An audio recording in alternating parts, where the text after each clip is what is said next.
All right, welcome back. I finally bought a light. Actually, let me try this colored thing out. Check this out. Whee! Oh, wait, that didn't work that well. Well, I think I need to turn the other light off. Let me turn the other light off. Oh, if you're listening to this on audio, this is going to be really shit content. Sorry. Right, how's that? That's weird. Oh, wait, I've got another light. Where's Hendo? Wait, there he is. Oh, hang on, I've got to get this right. How's that? See what Hendo thinks. He's the light guru.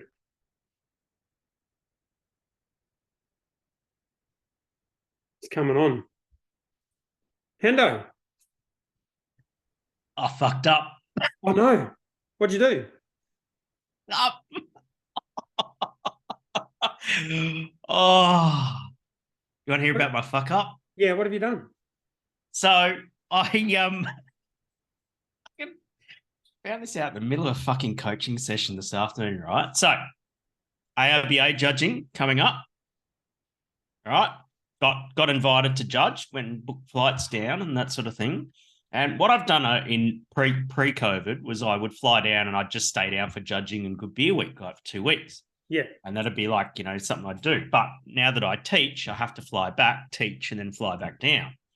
And so over the last few years, right, fucking 10 years, as long as I can remember, Gab's festival in Melbourne has always been the day after the ARBA gala dinner.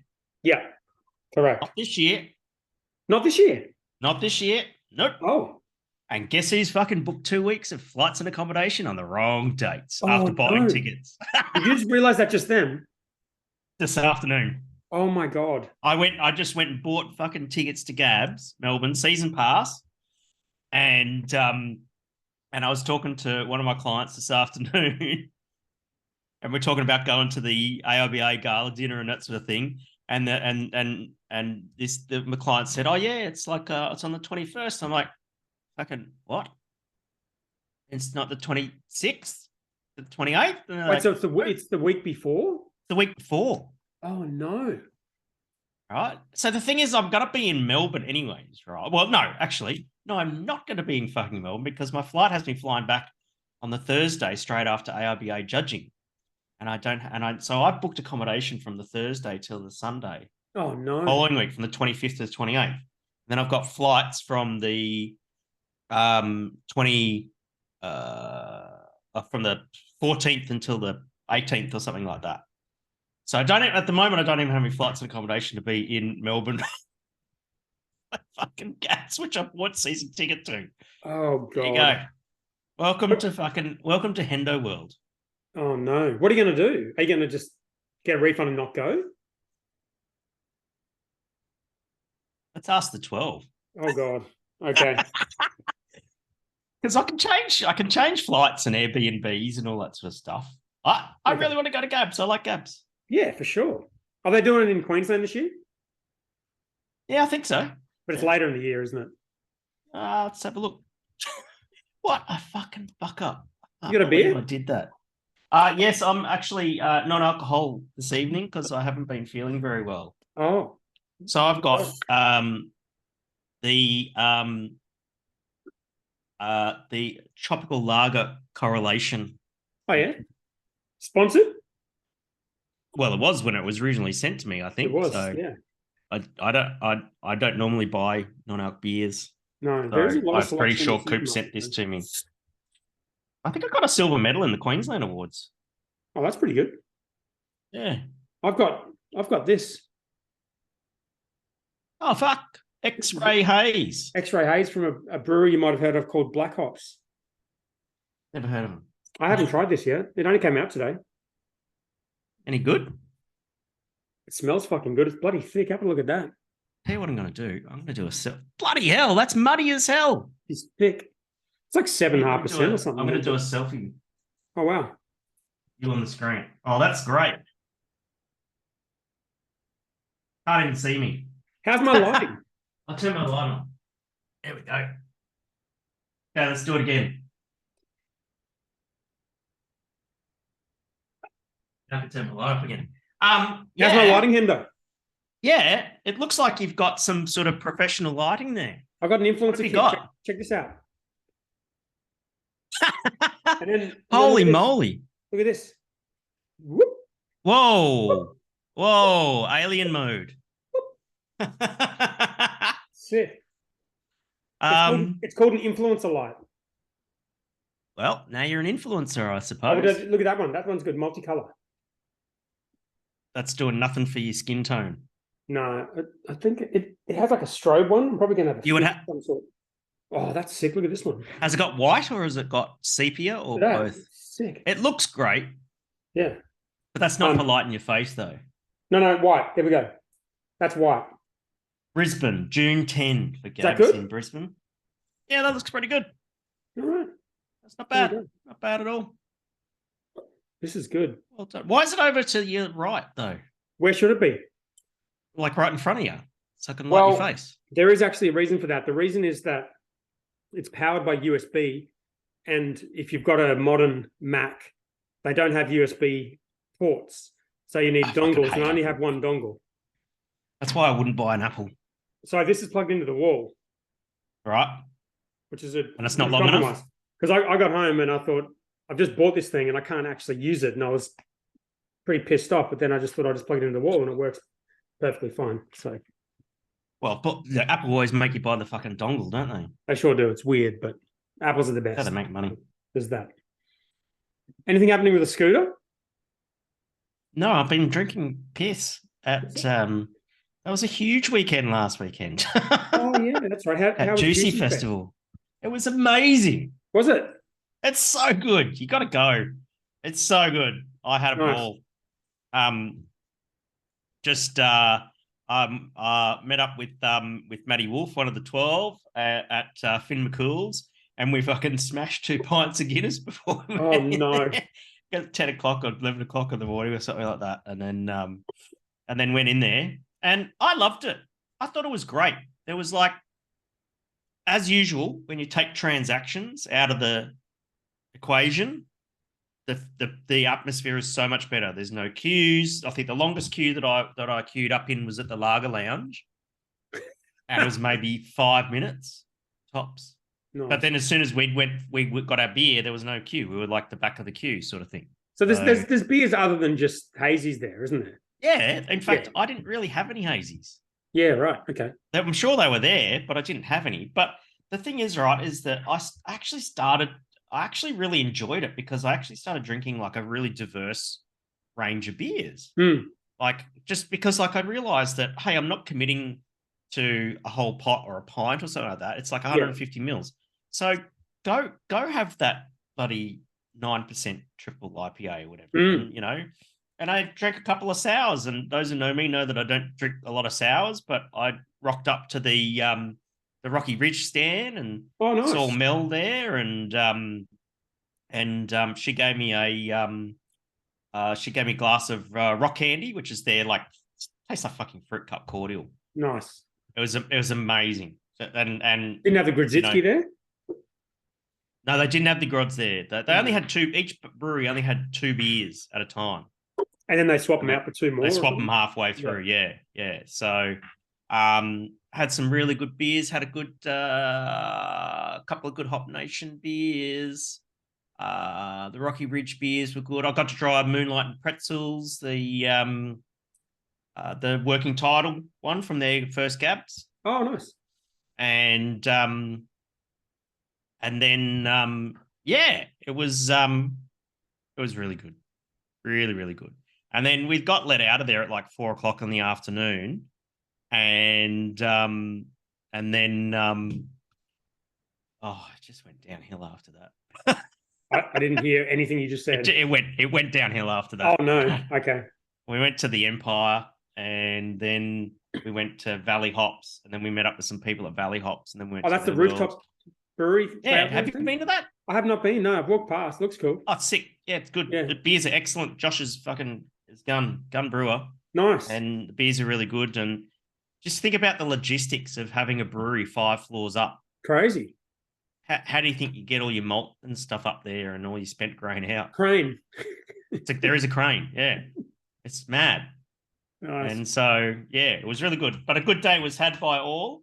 And got to catch up with some awesome people. Saw a few Melbourne friends as well. Came into town for it. Any members of the 12 other than the one you mentioned? There was a couple of members of the 12 there. I didn't. I'm sure I shouted a few beers at Juicy. Yeah. And then I shouted lots of beers afterwards because I looked at my bank account the next day and oh boy. Oh no. Oh really? Oh yeah. You should have got it out of the way during the festival. That would have been. I know, but it was just like. Sometimes you get in these moods where the milky bars are on me. Yeah, that's fair.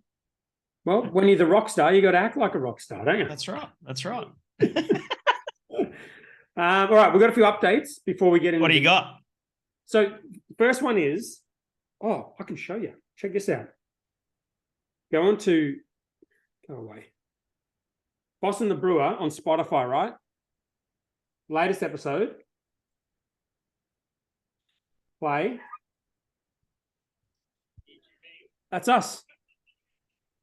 But Spotify's not for video. And then you minimize it. Can you hear it? Yeah. Oh. Minimize it. Just keeps going with the audio. So if you want audio, you audio. Wait, so you can do video podcasts on Spotify now? Hey? You can do video podcasts on Spotify now. Yeah, and it's like synced. So you can be like driving in the car and the audio is happening, and then you get home and want to put it on the screen, and it just seamlessly syncs. That's really good. It's very cool. We could just be careful with your phone there, mate, because we could potentially give ourselves a copyright strike. Against ourselves. Yeah. I actually asked them because I logged into the Spotify thing to look at our stats because I was thinking of doing another update on the stats, which we won't do, but I had a look anyway. And it said you can upload videos now, and I knew like other podcasts do it, like Joe Rogan does it, but I know the deal he had was he could only do it on Spotify, like it had to be exclusive. And when you log into Spotify, it says if you upload a video, the video will only be available on Spotify, but the audio will be available everywhere.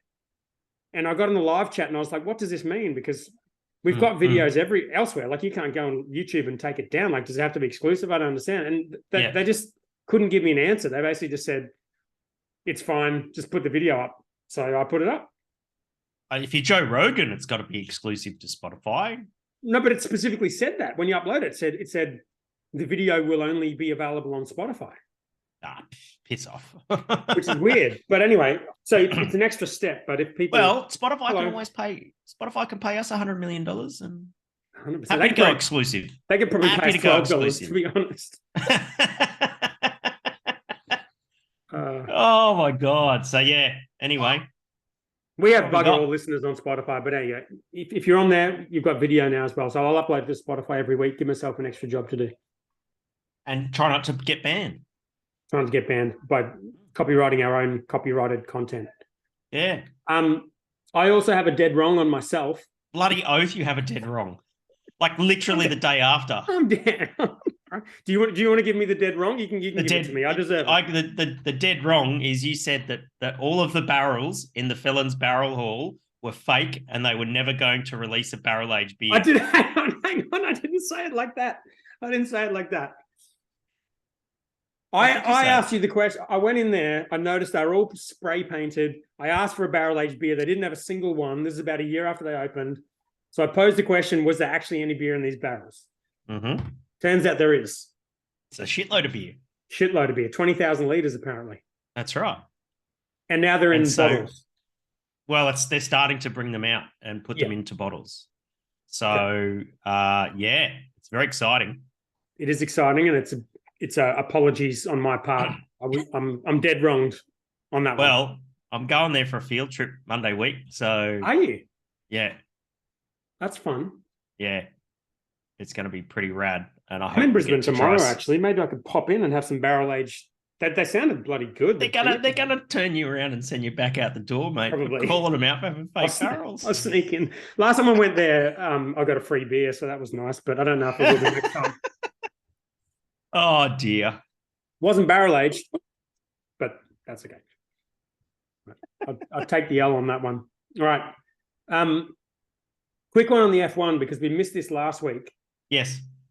If you recall, we predicted the top 3 for the F1, right? And the winner was going to get a point in our over-under competition. So we've got a running over-under competition. Right. The winner gets a flano as soon as they get to 10 points.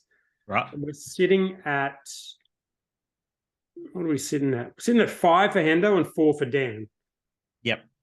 So last week's one, or week before last, was... Yeah, for Bahrain, yeah. Yeah, Bahrain. First, second, and third. You said Max, Sainz, and Russell. Yep. And I said Max, Perez, and Leclerc. And from laps 0 to 42, it was Max, Perez, and Leclerc in that order. Yep. Then Leclerc had an engine failure. And he conked out, yes. Right. So basically, I was 90% right. I was 90%, 100% right. That's not how under over works, mate. You don't get to, like, seriously. If Ferrari got fucking half points for getting their cars 2/3 of the way through the race, then conking out, right? They'd be doing really, really well. But you picked Sainz to come second. He was nowhere. Russell was nowhere. I was first, second, and third for 42 laps out of 55. Yeah. Are you going to give me a half point or 1 point or nothing? No. Zero. That is incredibly harsh. You can have a crack for this weekend though. Oh, man. Well, let's not do first, second, and third because there's no way in the world we're going to pick first, second, and third. Well, that's kind of the idea, isn't it? Why don't we do driver of the day? Driver of the day? Yeah. Oh, I like that. Yeah. All right. Where are they this weekend? Saudi. Okay. Who are you going to pick? Jeddah Corniche.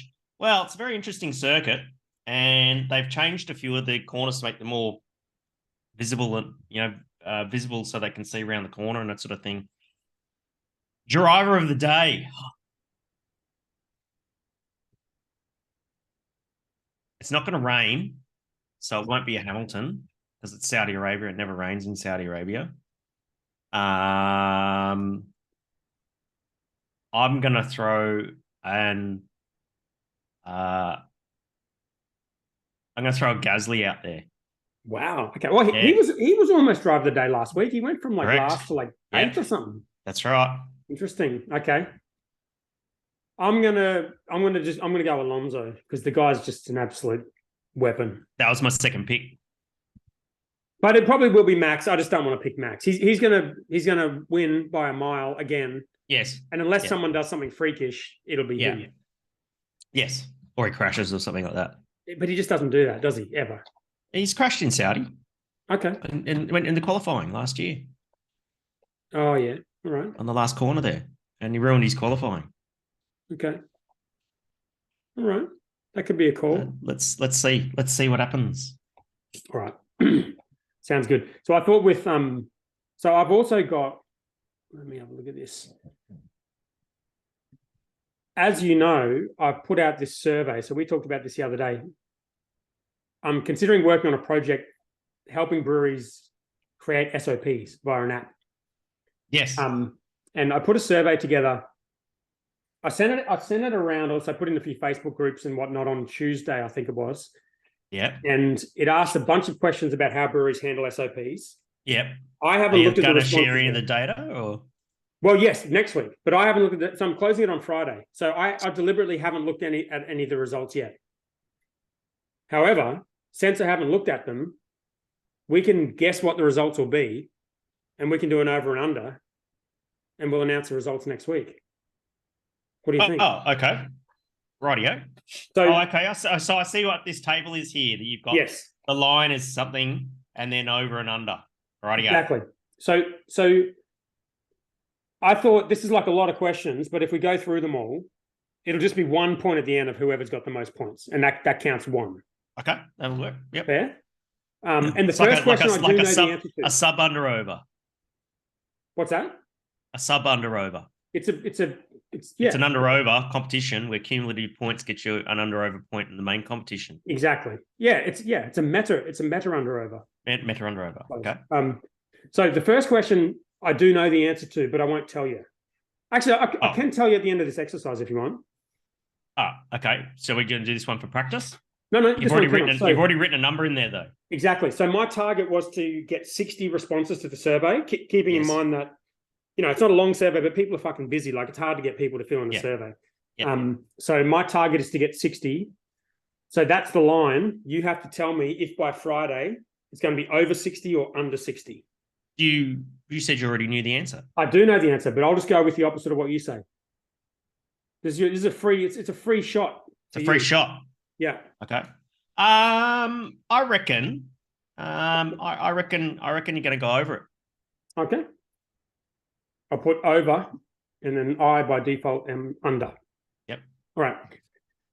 First question: do you currently have any SOPs at work? So, and I had examples in there of like a procedure for running a pack line or closing down a shift or something like that. So, what percentage do you think say yes to that? What percentage currently have SOPs at work? Yeah. You set the line, and I'll do over under, and then we'll rotate. Okay. Yeah. Gotcha. I'd say 25% as I'll set the line. 25%. Interesting. Yeah. Okay.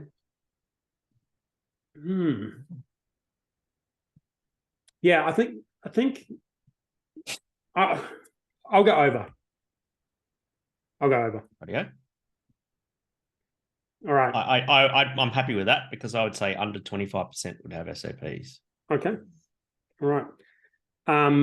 What is the main reason for having SOPs? As in the top reason of all the ones that were selected? What were the options in the top question? Reason. So let me have a look at what the reasons were. Main.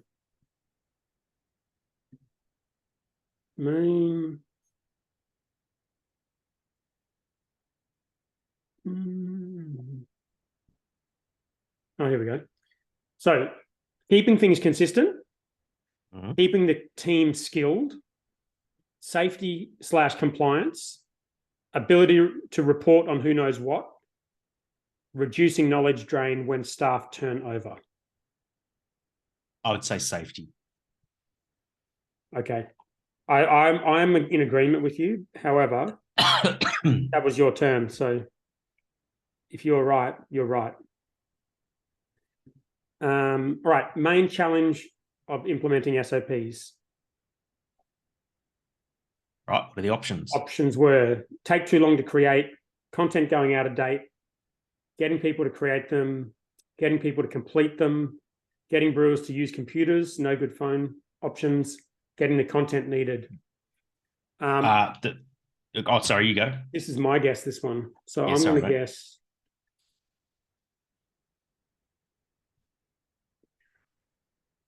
I'll say getting people to create them. Okay. What would you have said? Doesn't count, but what would you have said? I would say just getting people started in writing and not just whatever the first option was. Yeah. All right. Most popular tool for creating SOPs. And then I put pen and paper, whiteboard, Google Docs, Microsoft Office, Dozuki, which is a SOP software, Process Street, iAuditor, which is like a checklist kind of app, production software like Ecos or Beer 30, and mobile note-taking app. Oh, I would say. See, the thing is, I would say a lot of brewers and I've seen a lot of brewers write notes on their phone for themselves. Yes. However, corporate would want you to do it. It would most popular would be Microsoft Office. So that's a pretty tough pick. It is, because you got to consider who's filling this in too, because I put this in a few Facebook groups. I put it on my own social media.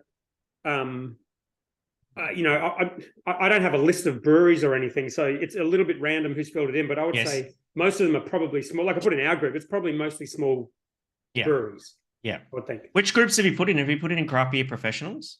Yes. Yeah, good. Yeah. I'd say Microsoft Office. Okay. Interesting. All right. How often is it used? And then I put daily, weekly, fortnightly, monthly. I'll say weekly. Mm-hmm. Right. Who creates them? Staff, supervisors, or a bit of both? Well, I mean, if I'm going for what the most people would say, it would be a bit of both. Yeah. If I was thinking who should create them, it's the staff. Okay. Right. Have they used their phone? Because I'm interested in knowing if people are using their phones. Because it's interesting what you said. I suspect that that's true as well. That, like me, you use note-taking apps for lots of random shit. And you probably, if you are actually using some software to do this, there's a good chance you're using a note-taking app and then you're kind of copying it, pasting it later on or something like that. But so I'm interested in, and I think there could be an opportunity to build a mobile app that's really good at this. So that's why I asked this question. Have they used their phones to do it? I'll set the percentage of people who have, and then you can. No. So wait, it's my guess. It's my guess. So you set the line percentage, and I get to choose. Have they used their phones? I would say 80%. 80% have used their phones. Yeah. Wow, interesting. Yeah. I'll go under that. That's a lot. Okay. Right, couple more. What do you like the least? Least. All right, so anything you don't like about your solution, I've got not great at reporting on who's completed SOPs, doesn't get people completing SOPs, requires a computer, and most production workers don't have a computer. It's too expensive. It's not very flexible. Not flexible. That's your answer? Yeah. Okay. Are you using a free or a paid solution? I'm going to say most people are using a free solution.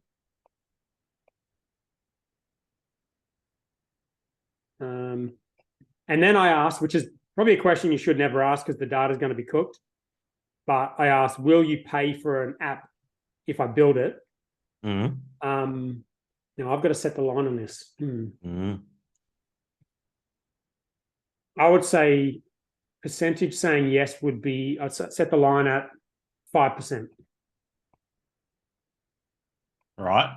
It doesn't mean they will. It just means they say they will. I said I would say over 5% would say they would pay for it. Okay.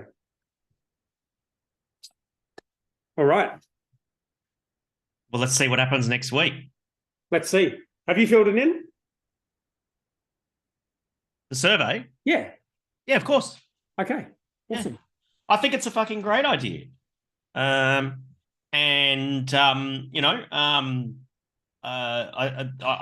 one of the biggest challenges when I do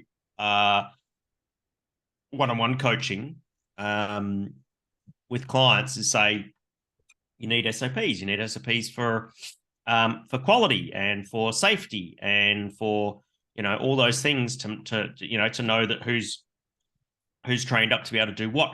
Or if you're the head brewer, so you can get daily checklists that people have completed a checklist and all that sort of thing, and know that the job's being done properly and that sort of thing. And even things like your daily forklift safety check and all that sort of stuff, checklists is huge. And if you can make that into an app, then I think you're going to be okay. I think that it's going to be great. But I think the question is, what would you charge for it, and how would you charge for it, Yeah.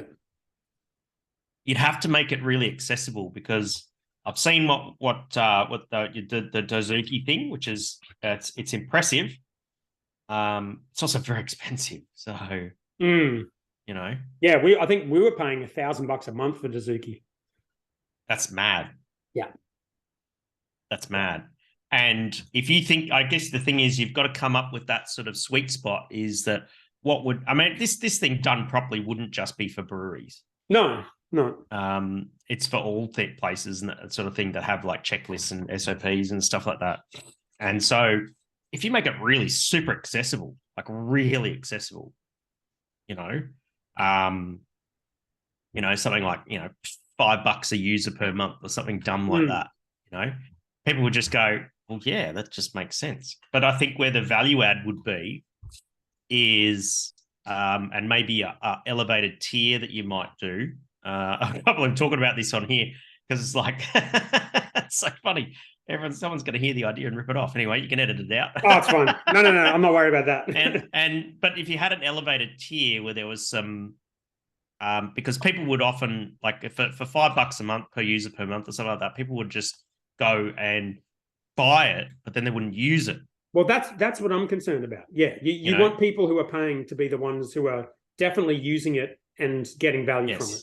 Yes. And so there has to be some way in which you can motivate people to actually use it, which means actually write SOPs and actually follow SOPs and all that sort of stuff. So I don't know how that would work. Yeah, well, whether that would be some consulting or coaching or something like that would be as part of a value add on it. I had a really interesting. I got last November when PK and Ryan and Madam T were in town. We spent an evening with a T just randomly got us to a house party in fucking, I don't know, southern Logan, I think it was. With you all really are living the rock star life. All these Vietnamese people, because she when she was living here, she knew them and that sort of thing. Anyway, we went out to this fucking house party, got plastered, and so I was speaking to one of the guys there, and he owned an F45 gym, right, and I said, well, what's so special about F45? Said, well, we'd motivate you to go, and if you don't go, we'll ring you up and we'll guilt you into it. No, I'm serious. That's what they do. Yeah. Like, they if you don't go 1 week, they're on the phone to you, going, oh, hey, I noticed you hadn't rocked up this week. Is there something wrong? Is something you need help with? Needs help with motivation? Oh, no, I'll be there this week. And then if you don't rock up again, they're on the phone to you again. Right. And just by going through this process of hounding people to go, hey, you haven't done this yet. What's going on? Stops the churn. Yeah. Yeah, I'm interested in that. No one's going to cancel when they get a proactive phone call, and it costs nothing to do. You almost need to be for this kind of thing. You almost need to be like a subject matter expert, I think, to kind of influence those decisions. I mean, it would be weird if someone signed up for software and they kind of just get an email saying, "Hey, you haven't used it." Like, I mean that kind of happens, but they're not really going to respond to that. You'd almost have to be. I think there's some interesting ideas in here for helping people create them. Whether or not they work, I don't know, but definitely ChatGPT, I think there's something there. I've actually played around with, no, don't do that. That's me light. Go away. Hey, fuck off. He's about to take this whole thing down. Dog fluencer. Out. Just out of interest, because one of the ideas I want to build, I mean, at some point, it'll probably take a while, but is how much of this can you automate with ChatGPT API? And so I went into ChatGPT and just put some examples in and like write me a process for a forklift pre-start checklist. And I looked at the structure of it all and just trying to get your head around how hard it would be to kind of take that and break it up and put it into an SOP. I think it would probably work reasonably well for some things. As in have ChatGPT help you to write the SOP. Yeah, when you go in there, create SOP, instead of writing it yourself, click do it with AI, take the title, process it through ChatGPT API. It writes it all, and then you just go and edit it and then save it. That's pretty interesting. And questions is the other one too, because I want to build. I think it would. There's so many problems associated with this problem, but one of them is, if say you take like a HR policy or something, people just read it and say they've read it. Like no one fucking reads it. Yes. If you could have a simple function that creates tests, that would be useful. But the problem is writing tests is really fucking difficult. Writing questions is really difficult. Yeah, have you seen what GPT-4 API can do? I haven't tested it because I'm only on the free plan, but apparently it's just GPT-4 will do that sort of thing. GPT-3 does it. I tried it the other day. Yeah. And so basically what you could do is you could push into it, just say, here's an SOP, and just say, give me five test questions. It does that. The old version did that. I did it the other day. Yeah, right. So technically all it needs is a title. You could click a button. It could write you an SOP. It could write you a quiz, put that all into the app, and you just go in and edit it and save it. And that could reduce friction for creating them. The question is how generic are some of these things? And I think a lot of the time they're probably not that generic. They're probably quite specific to your it's like the people who write SOPs should be the people who do actually do the job. Yeah. This is really interesting. So I've just got ChatGPT in front of me now. But your version you've got, unless you're on the paid plan, you're using the old one. Yeah. Oh, did you pay for it? GPT-4, no, I haven't paid for it, but GPT-4 is only on the Plus plan. So if you're using it, you're using the old version. Okay. I'm going to try this. Write me a standard operating procedure. Share your screen. Or can I do that? Let me share my screen then. Whoa. There you go.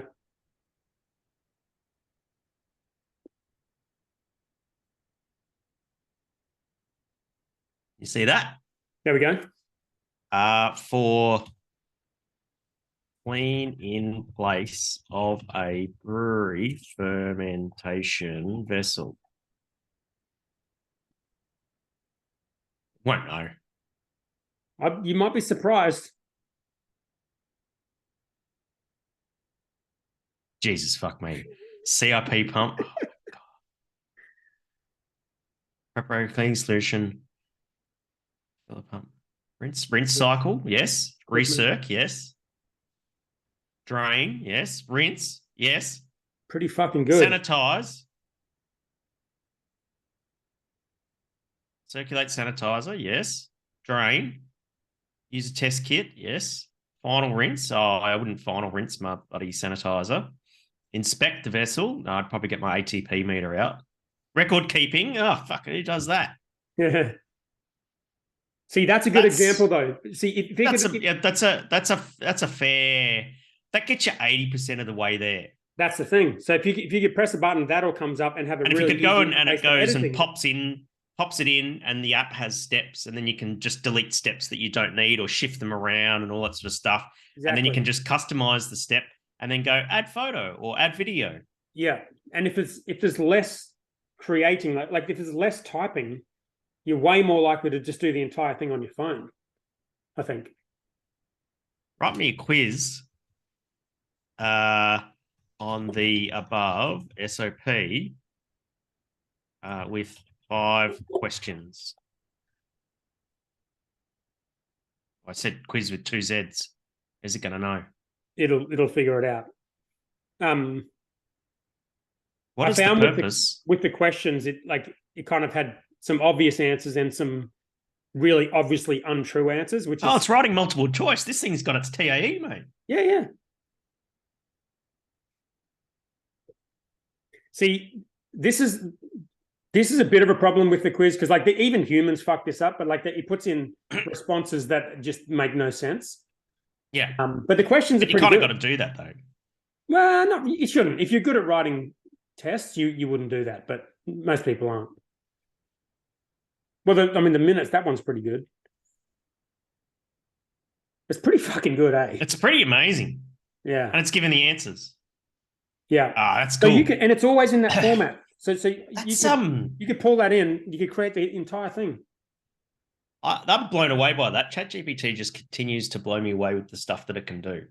Did you see the demo of the GPT-4 today? I saw a summary of it. The guy, Sam Altman, I think the guy who runs it, who created it or whatever, he scribbles down an idea on his pen and paper for a website. And then he takes a photo of it, puts into ChatGPT and says, create this website, give me all the code. And this thing creates a functional website based on the description he's handwritten into a pen and paper pad. It's fucking insane. That's amazing. It's completely insane. Anyway, so for listeners, please do the survey. If you currently work in a brewery or you've ever worked in a brewery, go to dannorris.me/survey and fill it in, please. And I'd be very grateful for you to do that because it's fucking annoying doing surveys. That is so good. I think now that you've mentioned the AI aspect of it, it's just could be so much fucking easier. Yeah, I would love to see. That's a massive time saver. I just didn't think that ChatGPT could do something like that. But of course it can. And to think how much better it's getting too. It's going to get to the point where it does it way better than humans can do it. I wonder if you could actually teach it that if the more people that sort of wrote their SOPs about CIP of a fermentation vessel, that it would learn from it and learn better ways and advise on better ways to do stuff. Well, I think this is what. Well, you mean the app that I'm building or ChatGPT? Well, both, I suppose. Well, ChatGPT wouldn't learn from the questions because you're not putting the content in there. But I think there is a lot of debate about the kind of copyright of the content that it actually gets and recreates, because it's getting the content from somewhere, isn't it? Yeah.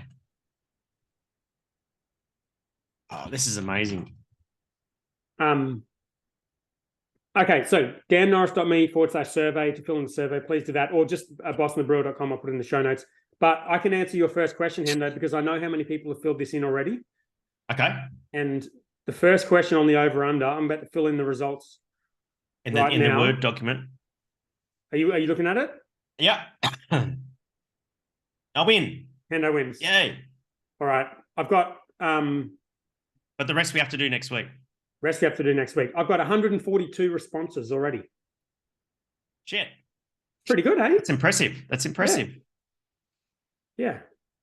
I think the response has been good, but I haven't looked at the content, but yeah. I think that's really cool. All right. We've just got it to write an SOP on purging a bright beer tank of oxygen with CO2. Just did it. It's mental. It blows me away. I don't know how it does that shit. Where did it learn from? Well, I think that's the controversy. A lot of these things aren't telling you, but have you seen this app? There's an app called Poe. Oh, yeah. So it's a mobile app. I'll have to update it. Damn it. So it's called Poe, Poe. All right. And this one actually has, well, it's an app for starters, not just a website, but you can choose the AI. Oh, I've just added another one, I think. You can choose the AI. Oh, it's got ChatGPT 4. Wait. Okay, fuck. Let me see. What's a really complicated recipe? Complicated one? Yeah.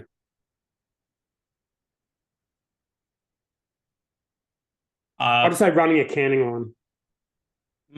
Too broad. Like super generic and broad. It might just... Too broad.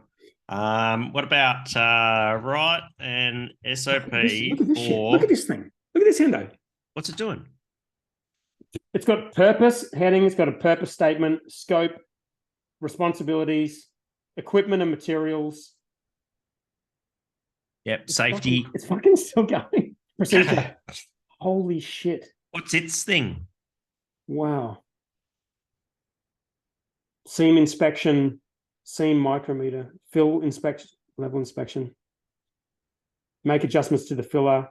Jesus Christ. It's even numbered like 5.3.2, 5.3.3. Safety precautions. References. Food safety regulations. Jesus Christ. Anyway, this app, so if you have a look at that, see down the left-hand side, it's got a bunch of icons. Yeah. So in this Poe app, you can choose the AI you want to talk to, and they all get their data from different places.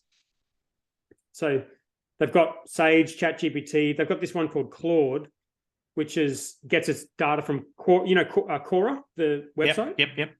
So it's all human.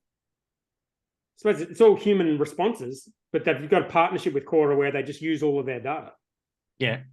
So if you don't get a good answer from ChatGPT, you go into that one and ask that. Like some questions, you kind of want, it's more opinion based. You want a human response. Yeah. It's actually writing an SOP for transferring a beer from a fermentation vessel to a bright beer tank with a centrifuge. Oh my God. That's insane. Look at this. Are you like legitimately using this in your work now? As in writing and stuff like that? Just anything. Like yeah, I'm using it for shit. Yeah, I use it for stuff. It saves time. Because it just like I use it for writing copy for landing pages and stuff like that. Yeah, 100%. Headlines. That's how I've been using it mostly. Yeah. That's not bad. It's not bad. All right, we better not make this entire episode about my SOP About idea. ChatGPT. Do you want to do last week's news, or you want to get through this week's? We're already 45 minutes in. Let's do the recall. Let's do the recall one with the Your Mates versus the Stone and Wood one, which was also last week. What are your thoughts? Well, the did you see that the Your Mates product recall went up on the Colbert Report? I did not see that. Yeah. Was he making jokes about it? Yeah, he was making jokes about Your Mates beer excess alcohol in Australia. That's interesting. Yeah. So I think that's not the first time that Your Mates has been mentioned on the Colbert Report. I've just got this inkling feeling that because I always watch it on YouTube and that sort of thing, and it's interesting. But anyways, good on Your Mates for recalling it. Of course, great bunch of people, and just getting out there and just owning the issue and getting it recalled and that sort of thing. Now the thing is, what was the name of that beer from Stone and Wood? Right, because that is basically the Irish cream ale one. Yeah. Yeah. Counterculture. Iran Irish cream ale, something. Iran Irish cream stout. Okay. There's the link to it in the show notes. Yeah. Okay. So Iran Irish cream stout. Okay. So the recall's due to the presence of an undeclared allergen being milk. Okay. So there's obviously it's milk stout with lactose in it, and therefore milk is an undeclared allergen. Now, let's look at Felons. Because had this have been a recall, we'll actually find it on Felons. And I don't think it's there. Where are the recalls? Consumer. Food safety and recalls.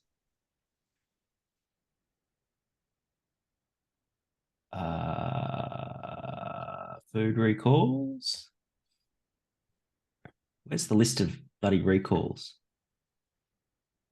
What are you getting at, Hendo? You think there's something going on here? No. What I'm thinking is that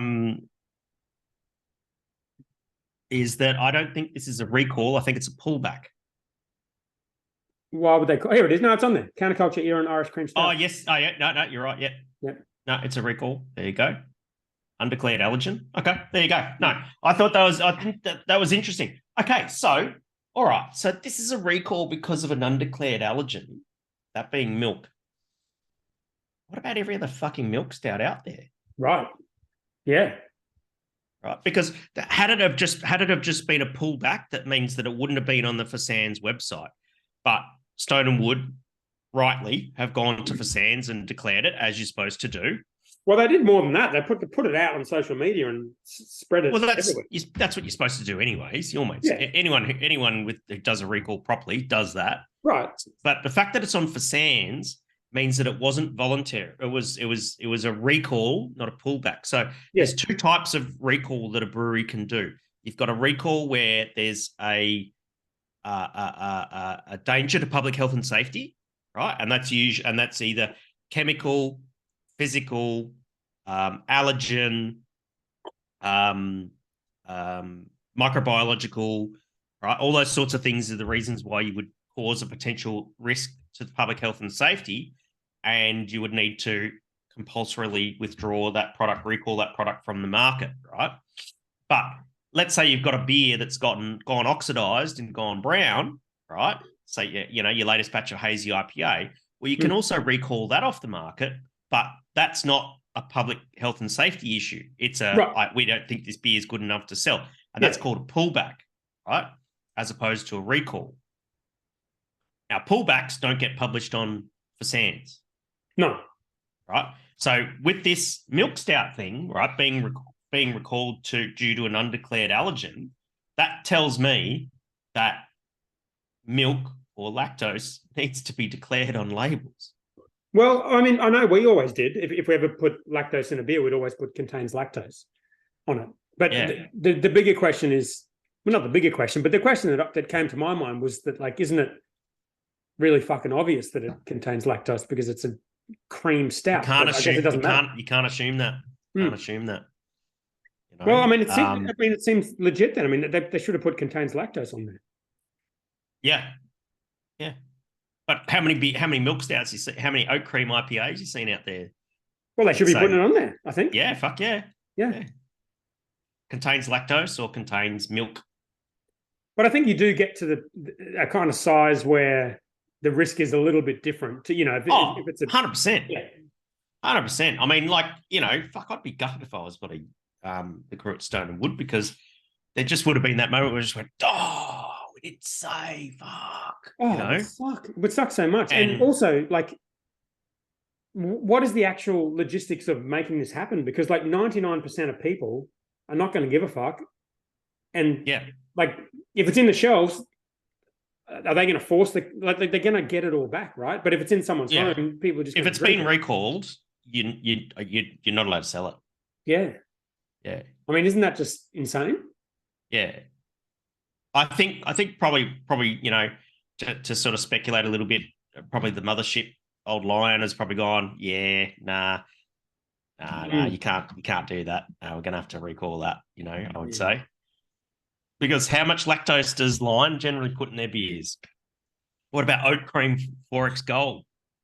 They might do that. They're doing the 6% VB. Oat cream VX. Oat cream VX. Oh, that sucks. They can afford it. It sucks, but both your mates and Stone and Wood, of course, doing the right thing. So if you are a brewer, I've got a question for you about the Your Mates one, and then tell me if you think I'm being a bit too cynical. But right, they're okay. If you've got a beer that's fermenting in the can, obviously it has higher alcohol than it says on the can, but the bigger risk is that the can's going to explode in someone's face. Right? Correct. So I saw a lot of talk in the forum saying, Channel 9 are trying to sensationalize, saying it's got too much alcohol and it's a cool story and it's fun and everything else. But the Your Mates post themselves didn't mention any risk to do with exploding cans. It just said too much alcohol. Alcohol, yeah. So what are your thoughts on that? Like, should it have said, actually, the risk is a can might explode in someone's face, which is a real thing?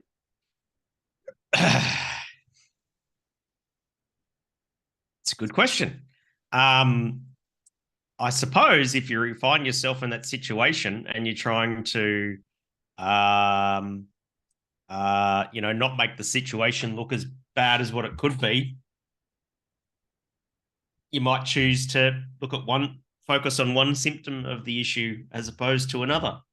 Especially the symptom that's going to get the viral, exactly, machine gun.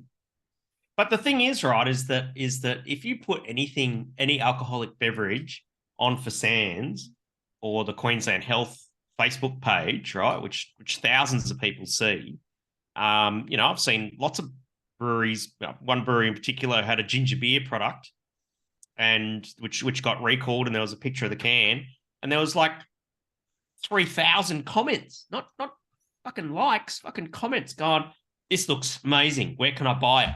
Right, and that was the thing that people were saying about good marketing, yeah.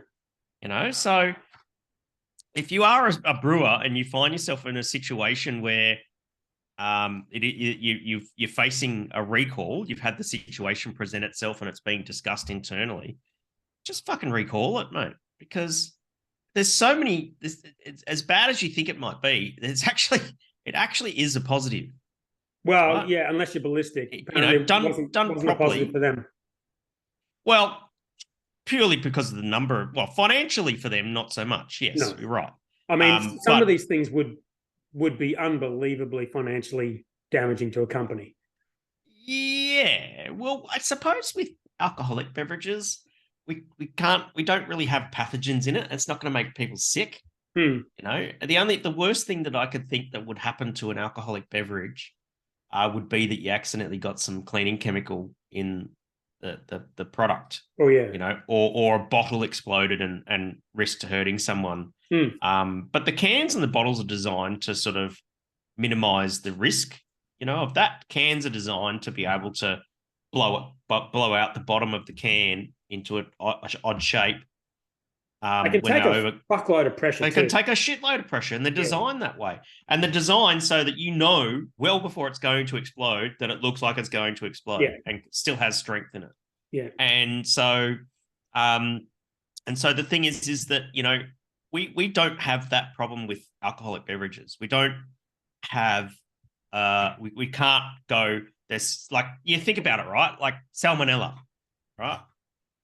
I remember like bloody years ago when they used to make sui min bloody cup noodles on the Gold Coast in Southport when I was a kid, right? And they had this massive salmonella outbreak. And fucking what did I love eating after school? It's only 2-minute noodles, and just a massive outbreak from that. And there's a negative impact on that. Whereas people tend not to worry too much about, there's milk in that milk stout, or there's fucking excess alcohol. People they're buying alcohol. They know what they're going to get. Yeah. And most people just go, excess alcohol, sick. But it's also, if there was that much excess alcohol in it, like if it was actually a lot, the can would be, like you said, it'd be visibly fucked up.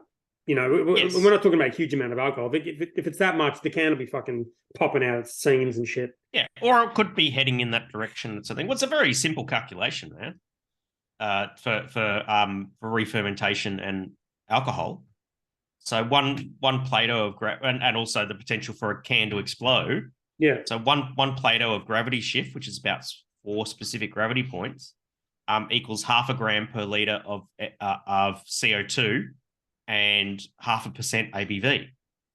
That's why brewers mostly use the Plato scale. I mean, I use the SG scale, but I switch to Plato when it's required, and that's one of the times when I think about it. Is that it's very easy to calculate. And so when they say excess alcohol, maybe it wasn't going to ferment anymore, but it just went outside that plus or minus 0.2% for health standards, right, for labeling standards. I doubt that. Who knows? Who knows? Yeah. Well, come on. Oh, come on. That's unlikely. I mean, there must be. We don't know. We don't know. Yeah. Honestly, we don't know. If you okay, fine. I think it's unlikely. I think there would have been some evidence apparent to them that there was cans exploding. Yes. Yeah, because no one is going out into the field 2 months after a beer release and testing it for alcohol content. No, but what usually happens is you have outlets like bottle shops or restaurants and that sort of thing who keep it warm at the back of the fridge, and the beer's actually getting hot and it's starting to re-ferment. Right. Yeah. Well, then they're the ones that are going to fail first. And then that raises question is the rest of the batch affected? Let's look into it. And maybe you do some testing on it and you go, the rest of the batch is affected. We need to do something about it. So there you go. But good on those breweries. All right. Next item. Hard Fizz doesn't give a fuck about ABAC. Doesn't give a shit about ABAC. Oh, God. Do you want to talk about it? We don't have to talk about this if you don't want to. This is the one that's around the corner from Black Ops, isn't it? Yeah. Yeah. It's actually the interesting thing about this that I thought was interesting is, I mean, it's they were brought up for a pina colada seltzer where like the chick's got like cream and shit, and she's like she's eating like cherries and shit like this. Like it's very suggestive. And ABAC are saying you can't do that because it's like sexualizing or whatever. And Hard Fizz are saying, well, I don't give a fuck. Is that in the code? Well, apparently something to do with. Well, they're saying it increases your sexual. Oh, yes, there is. Yes. Whatever it is. And yes, that's right. Yes, that is in the code. Is that their response was basically, you can't. I don't give a fuck, pretty much. Is that what they said? In so many words, pretty much, yeah. I had a quick look at the ABAC thing. What was the response was we don't care. Basically. But wow. But the interesting thing that I thought in here, I think we might have talked about this before, is this bit where it's like the other piece, this content was not produced by its internal team, instead as a collaboration with one of its product ambassadors who also owns the company, DJ Paul Fisher, which I think is something we brought up with the BatB stuff, is like, what if the BatB guys who have 1.5 million followers are using non-ABAC appropriate marketing to market their beer? Yeah. Is that a breach of ABAC? And their argument here is that it's not, because he's just some guy. It's not them doing it. It's some guy. Hard Fizz is currently copying an adjudication every month at the moment. Yeah. Let's see what they said. I'm just looking at the thing. Yeah. Should I put this on the screen? Do it. Let me put this on the screen. So that those watching on Spotify get our $100 million. Oh, yes. Sweet, sweet, sweet cash. Something that says shit with a star. Yeah, can't do that. Oh, you can't just jam a seltzer in someone's gob like that. That's Apparently a bit of not. a no-no. No, it specifically said, like, can you get fucked up on This is the seltzer or best, something? best shit we've ever done. No, scroll up a bit. It says something like, who says this shit doesn't get you drunk? Get you drunk? Okay, you can't say that. But can you say it if you're just him? You know. It's kind of sensationalizing. Oh, actually, it is on the company's alcohol page, consumption. Yes, it's hard fizz. Yeah. What else we got here? More footage showing of people partying, dancing, and drinking. Yeah, heaven forbid we show fucking people partying and drinking when they're having a beer. Hard Who fizz says this gets you shit? drunk. Yeah. See, this is interesting. Participants seem under the influence throughout, which amplifies the underlying implication that hard fizz gets you drunk. That's true. You definitely can't do that. You can have people having a good time. But when you say you can't do that, like their response basically says, okay, we don't agree. They can do it. They can do whatever the fuck they want. So it's produced by one of our ambassadors, Paul Fisher. But it's on their Instagram though. That's not put through our usual internal procedures. Right. That's taken in this video. There's product launch, EDOR, so the alcohol license venue, blah blah blah blah. That showed a footage of people appearing intoxicated. We have an established internal government structure. We continue to follow, review all content, mix community guidelines prior to making it public. Yeah, not when you got one ABAC ding a month, mate. Right, but Hendo, my question is, they obviously don't give a fuck. It's not the law. Why would they care? They don't care. People who drink hard fizz don't care either. Yeah, it's going to really sort of test the metal of the quasi-regulatory system, isn't it? I think it's gonna break because it's going to be quite obvious that some companies don't give a fuck about it. Well, yeah, and unfortunately, what's going to happen is that when it does, and what's going to happen is there'll be some sort of repeat offender. Maybe it might be hard fizz, maybe it might be somebody else, who and some tragic situation will happen, and where the quasi-regulatory system failed society, and we will wind up with government regulation of alcohol advertising. And that's the worst thing that can happen. And it's going to be from someone like hard fizz if they keep doing what they're doing. All right. That's what's going to happen. And imagine what it would be like if we had government regulation of alcohol advertising, having to get every social media post approved by the government before you fucking went and posted it. It's probably coming though, because if you're in that kind of company, you don't really care, do you? Like about. Yeah, but what ABAC do is that they'll go and refer. They'll pick up the phone to, look like that was in Sydney, like New South Wales Liquor and Gaming or something like that, and say just keep an eye on any hard fizz events and send the coppers around and that sort of thing, and they will get watched and they won't be harassed, but they'll be harassed. Yeah. It does affect also if you're doing like paid like billboards and stuff like that. They always wanted ABAC pre-vetted and stuff like that. Because I tell you what, right, the people, the companies who are behind the funding of ABAC are fucking huge, way bigger than old mate with his single kettle on whatever street it is in Burleigh, right? And whatever they produce in some like contract brewery or something like that, right? And they will do their darndest to protect the quasi-regulatory system because they have more money and the resources to be able to do it. Yeah. So watch out. All right. Speaking of ABAC breaches, BatB are raising money.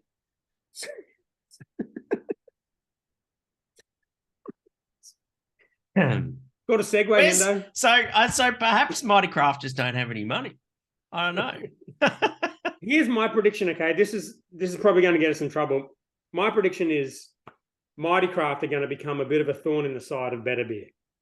Yeah. Because, like, think about it. BatB are giving Mighty Craft all of their money. They're looking to raise money. Mighty Craft aren't participating in it. Yes. what are they actually getting out of this relationship other than, and the other thing is, what happens if BatB gets offered a lot of money to sell, which is very possible. If anyone's going to sell, it'll be that brand. Yes. Mighty Craft are not going to want to sell because BatB is all they ever talk about in all of their investment stuff, their quarterly reports. If they lose BatB, there's nothing left for Mighty Craft. Yeah. So they're going to get in the way of sale with 30. So are you saying it's sort of heading down, it's potentially heading down the same path as Ballistic and Source and all the other ones that we've spoken about over the last few weeks, where BatB are just getting in the way more than facilitating? No, I think Mighty Craft getting in the way. Mighty Craft, sorry. Mighty Craft are getting in the way. Well, I wonder if it's going in that direction. Yeah, because I mean, if you are BatB at the moment, you're trying to raise $20 million, not getting anything from Mighty Craft. You're paying a lot of money. If eventually you get an offer to sell, Mighty Craft aren't going to want to. So, what exactly do you have them there for?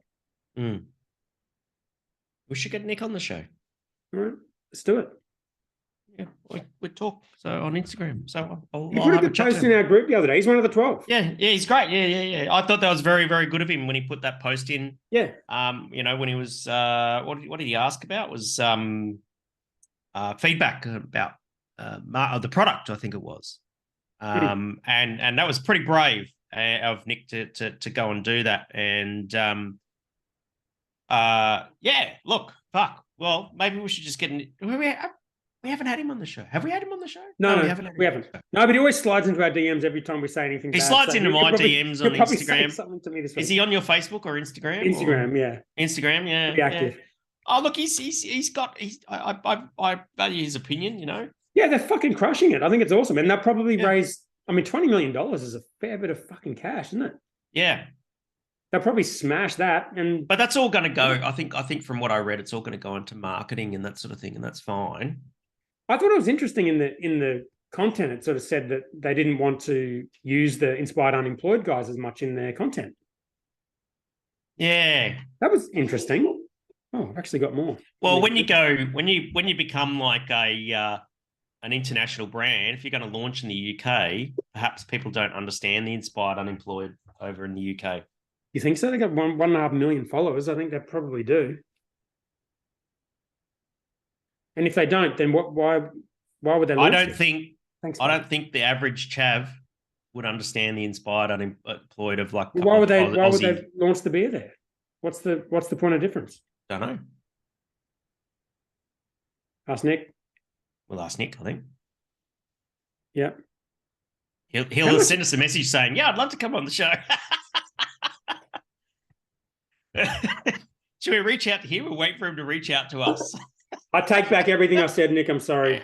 I'm sure the relationship with Mighty Craft is great and everything's fine. No, I'd love to have a chat about that, actually. Yeah, definitely. Because I think it's a really interesting situation, because from where we stand, it's like, what are Mighty Craft doing in this situation with BatB? What value are they adding?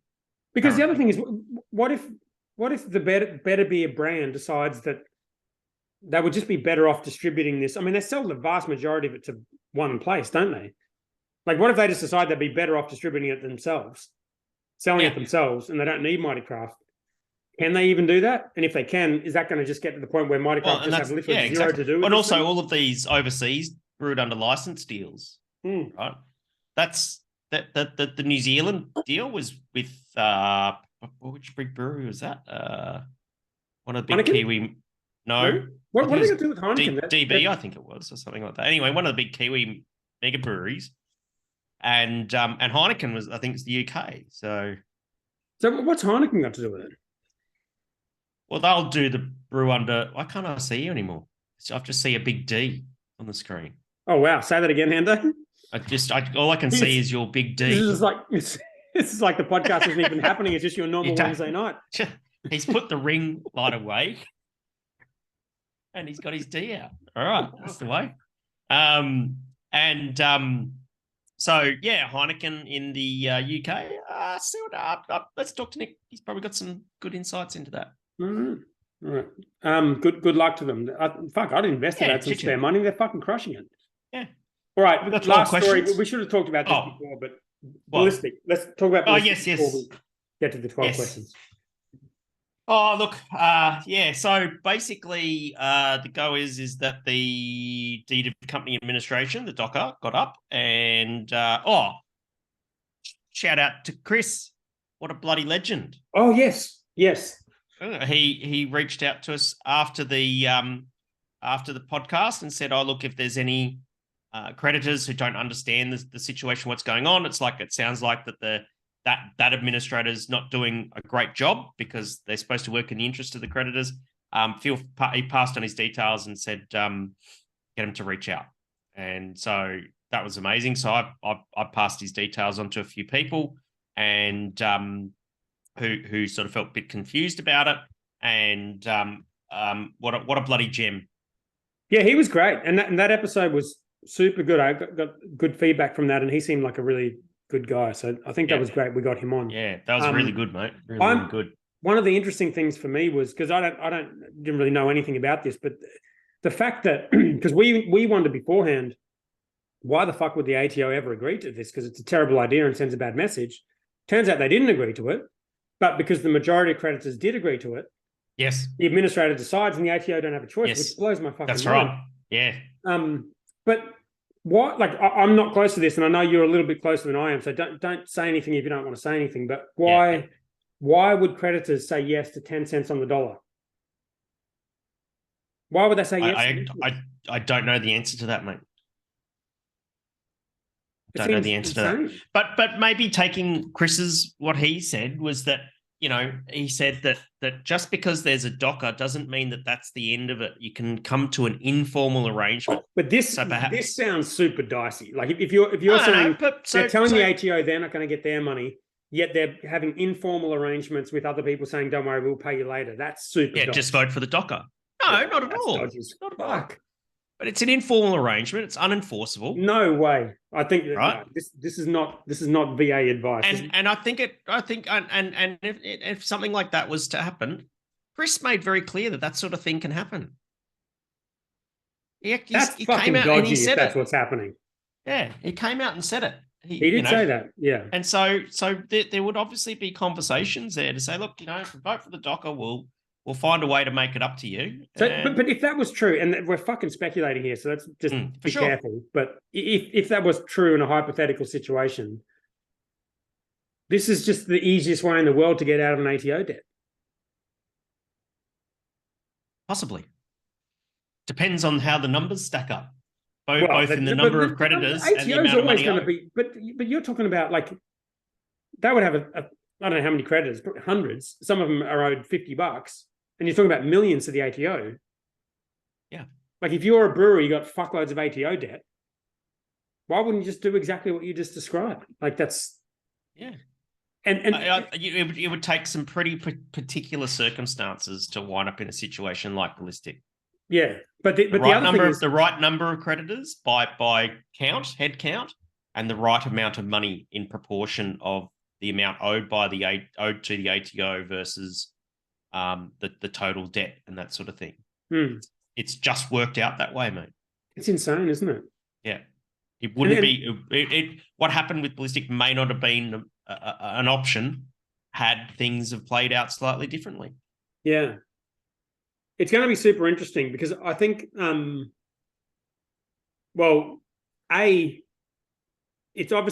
to have an effect on your brand to go through this whole process. It's going to have an effect on your relationship with the creditors. Now.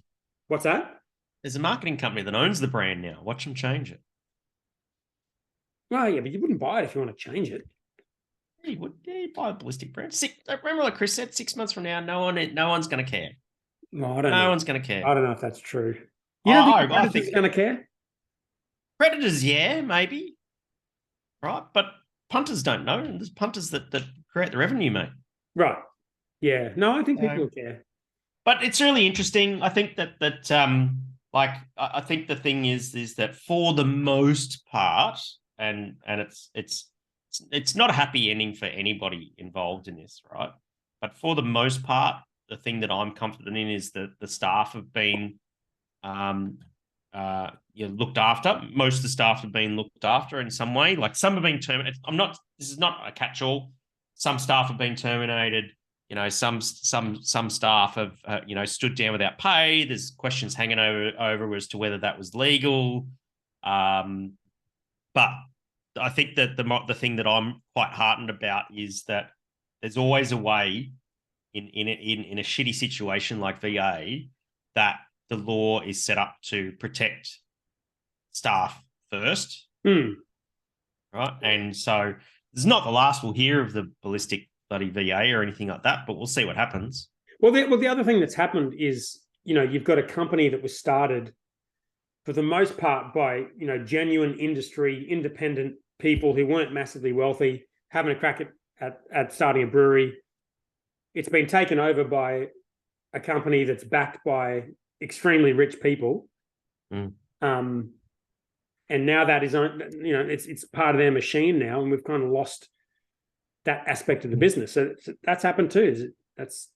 We'll see what happens. I'm quietly, confident about what's going to happen with them. They've got a lot of challenges ahead to get back on their feet. No, but what I'm saying to you is it's no longer owned by the same people. So okay, maybe they'll do amazingly well, but it's yet another beer brand now that's owned by a whole bunch of rich people, and it's no longer a small independent startup brand. No. And maybe no one gives a fuck, but that is the truth. Yep. But there's always the people that just come swimming around when someone, when things aren't going great. And it's just, they've just picked up a bit of a bargain, really. Yeah. And yeah. All right. 12 questions. We've got 18. That's good. But a lot of them are probably shit post comments. Rightio. All right. Paul James, how's Dan's survey going? It'll be doing better if you filled it in, Paul. Yeah, actually, fill it out. I haven't checked. Range Brewing. We couldn't be happy to tell you. So someone just posted this link. Couldn't be happy to tell you we finally have our hands on the Finback Brewery and Friends beers. Yeah. What's this about? So some of the US beers didn't make it in time, and so they've arrived now. So they're all getting tapped at Range. Oh, what's Finback? Never heard of them. Okay. Finback Brewery. Must be good. There's a lot of comments. Where are they? Glendale, New York. 4.7 rating on fucking... Ooh. Darren Gittins, I did have a question on the response by Range, but they seem to have already listened to the feedback. Mad props. Oh, I guess that's releasing the beer. I don't know what the fuck that's about. Oh, if you go to New York, you can go there to Finback Brewery. Let's go. It's in Brooklyn. Oh, nice. All right, Cameron Ogg. Not a question, just an update. Last week, Tribe VA debts announced. No new info yet. Tomorrow is end of proposal period. Okay. I haven't been following that. Have you? Yeah. Well, through Cam. Well, Luke Cooper says, I think Young Henry's in a prime position to purchase. Aren't Young Henry's just buying the assets and... Well, who knows? We don't know yet. Okay. Is that a rumor? Everyone's just got to register their debts first. So that's it. Then the negotiations begin. So okay, sorry, I didn't think they were actually going through that full VO process. Yeah. So that's we'll see what's happening with Tribe and that sort of thing. So this is not VA advice. Okay, right. Sorry, we fucking learnt that lesson. Oh no, sorry. So many people yell at me over the last 6 weeks just for having a conversation about the whole. Well, it means people thing. are listening. It's yeah. All right, Michael Morgan. Oh, want to hear about Fox Friday and Blaster Swap? Yeah, no, that's it. That's an interesting one, isn't it? Fox Friday taking over the Blaster Brewery. The Blaster Brewery. Yeah, great. It's pretty funny. It's a funny move. Yeah, why not? But if you want to get a presence... It's almost like the Newstead and working title thing, but without the father-son dynamic twist to it. That's right. Yeah, here we are. Very incestuous business. Have you been to Blaster in Perth? No, I wanted to go, but PK wouldn't take me. What a bastard. Fuck that guy. Just joking, PK, if you're listening. I think he listens sometimes. He's one of the 12. He does listen when he's on a plane. So. Okay. All right. Yeah. That's an interesting one. There's a fair bit of that going on at the moment. I think I saw another thing like that. People are just taking over other breweries. All right, Adam Shell, the scooter one. Which one? Question, is there room for 12 questions with all the agenda items? Yeah, probably not. Last week we didn't get 12 questions. That's true. That's true. One of the 12, I'm feeling kind of cheated. That's definitely fair feedback. Well, but we're balancing it out on an average, I think. It was more the interview last week that derailed everything. It was good content, so we had to keep that going. Yes. Right. Challenge. Today is Adam Shell's birthday. Tomorrow is also Adam Shell's birthday. Which is one's mine, not me, the other? That's right. Actually true? That is actually true. Holy shit. Happy birthday to the other one, I'm guessing. Adam Shell's. It's Adam Shell's birthday today. Is it the other one today? And it's Adam Shell's tomorrow. Right, but is it this one or is it the other one today? I'm guessing it's the other one today and this one It's tomorrow. the other one today. Yeah. And this one tomorrow. Not that one, the other one. Yeah, okay. That's correct. Well, happy birthday. Which one? Not that one, the other one. Is the other one of the 12? Not really. No. Is he in the group? Be. No. We can invite him. Okay, well, that'll just make it even more fucking confusing. Yeah. Well, happy birthday to Adam Shells. Yeah. Happy birthday, Adam. No, I believe the plural of Adam Shell is Adam's Shell. Adam's Shell, sorry. Adam's Shell. Okay. Right. Luke Cooper, comment, last week's discussion. See, it should have been week apostrophe S. You've made so much effort with the grammar and then you fucked it up in the third word. Last week's discussion, you got to put the comma in there unless it's an it's. But what's great about VA, yes, excellent content. Keep up the good work. Shit posted 2023 approves. So thank you, Luke. Good stuff. All right. Thank you. Thanks, Coop. Good Paul Metcalf. Question, open brackets, capital. This is probably for Sir Hendo, capital Sir, capital H. Yeah, that's good. Do you think the BH Alpha investors should have heard from the new CEO by now? It's been over 1 month in the job. Why is that a question for me? Don't know. I suppose.